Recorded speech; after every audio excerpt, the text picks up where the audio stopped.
جب حق تعالیٰ کی رحمت و عنایت حضرت سلطان ابراہیم بن ادھم رحمۃ اللہ تعالیٰ علیہ کی طرف متوجہ ہوئی تو ان پر عشق حقیقی کا ایسا رنگ چڑھا کہ بلخ کی سلطنت بھی چھوڑ دیا آپ نے، مگر باطنی سلطنت ایسی ملی جس کے سامنے ہفت اقلیم کی سلطنت بلکہ زمین و آسمان کے خزانے بھی بے حقیقت ہو گئے۔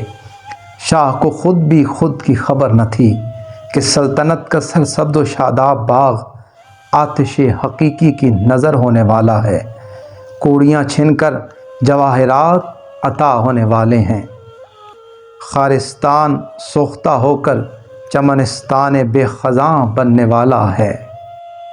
جب کسی کے بھلے دن آتے ہیں تو اسی طرح ہوتا ہے۔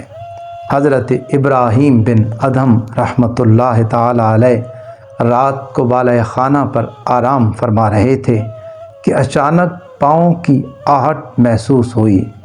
گھبرائے کہ رات کے اس وقت شاہی بالائے خانہ پر کون لوگ ایسی جرأت کر سکتے ہیں۔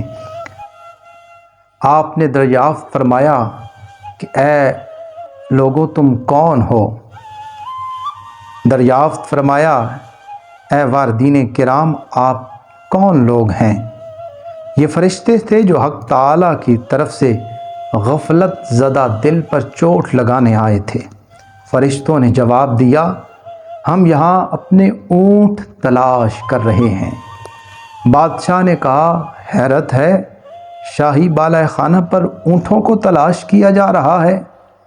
ان حضرات نے جواب دیا کہ ہمیں اس سے زیادہ حیرت آپ پر ہے، اس ناز پروری اور عیش میں خدا کو تلاش کیا جا رہا ہے۔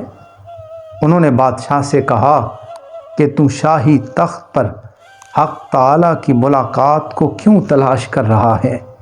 یہ کہہ کر وہ رجال الغیب تو غائب ہو گئے، لیکن بادشاہ کے دل پر ایسی چوٹ لگ گئی کہ ملک و سلطنت سے دل سرد ہو گیا۔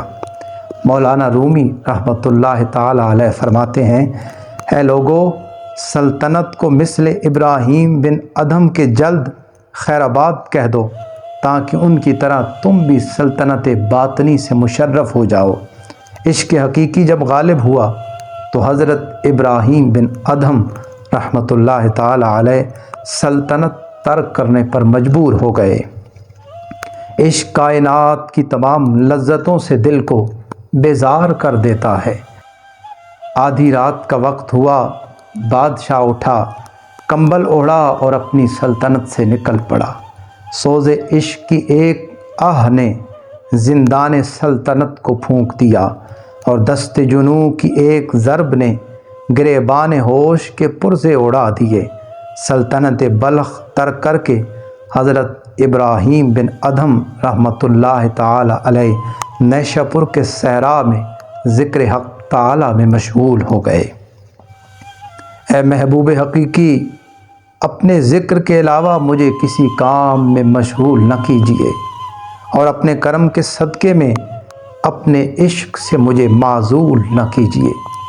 حق تعالیٰ کا ذکر ہی اس روح کی غذا ہے اور اللہ تعالیٰ کی محبت سے زخمی دل کے لیے ذکر حق ہی مرہم ہے۔ آپ 10 برس تک صحرائے نیشاپور میں دیوانہ وار عبادت میں مصروف رہے۔ سلطان ابراہیم بن ادھم رحمۃ اللہ تعالی علیہ نے جب اپنے باطن میں نسبت اور تعلق باللہ کا بدر کامل روشن دیکھ لیا تو تمام خواہشات نفسانیہ اور ظاہری آرائشوں سے مستغنی ہو گئے۔ کہاں تاج و تخت شاہی اور کہاں اب دریا کے کنارے بیٹھے ہوئے فقیر گدڑی سی رہے ہیں۔ سلطنت بلخ کا وزیر اس طرف سے گزر رہا تھا۔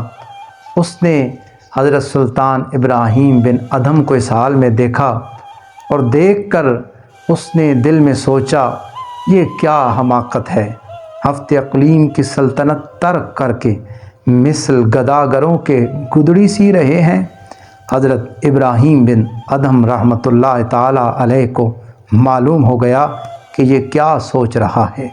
آپ نے فوراً اپنی سوئی دریا میں پھینک دی۔ اور بآواز بلند دعا فرمائی کہ اے اللہ میری سوئی مجھے واپس عطا فرما دیجیے۔ دریا سے فوراً ہزاروں مچھلیوں نے اپنے لبوں میں ایک ایک سونے کی سوئی لے کر پانی سے منہ باہر نکالا۔ جب اس وزیر نے یہ کرامت دیکھی تو اپنے فاسد خیالات پر اور اپنی بے خبری پر سخت نادم ہوا۔ شرمندگی کی اس ندامت سے ایک آہ کھینچی اور کہنے لگا، افسوس، مچھلیاں اس مرد کامل کے مقام سے آگاہ ہیں اور میں انسان ہو کر ناواقف ہوں۔ میں بدبخت اس دولت سے محروم ہوں، مگر مچھلیاں اس معرفت سے آگاہ ہیں۔ اس کے بعد سلطان ابراہیم بن ادہم رحمۃ اللہ تعالی علیہ نے ارشاد فرمایا کہ اے امیر، یہ سلطنت دل کی بہتر ہے یا وہ حقیر فانی سلطنت بلخ کی؟ عقل اور دور اندیشی کو بہت آزمایا، لیکن جب اس سے کام نہ بن سکا تو اس وقت میں نے خود کو دیوانہ بنا لیا، اور کام اسی سے بنا۔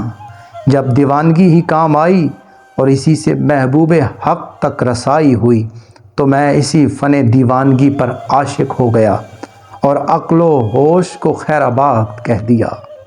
اس حکایت سے ہمیں درس حیات یہ ملتا ہے، جو خدا کا ہو جاتا ہے تو خدا اس کا ہو جاتا ہے۔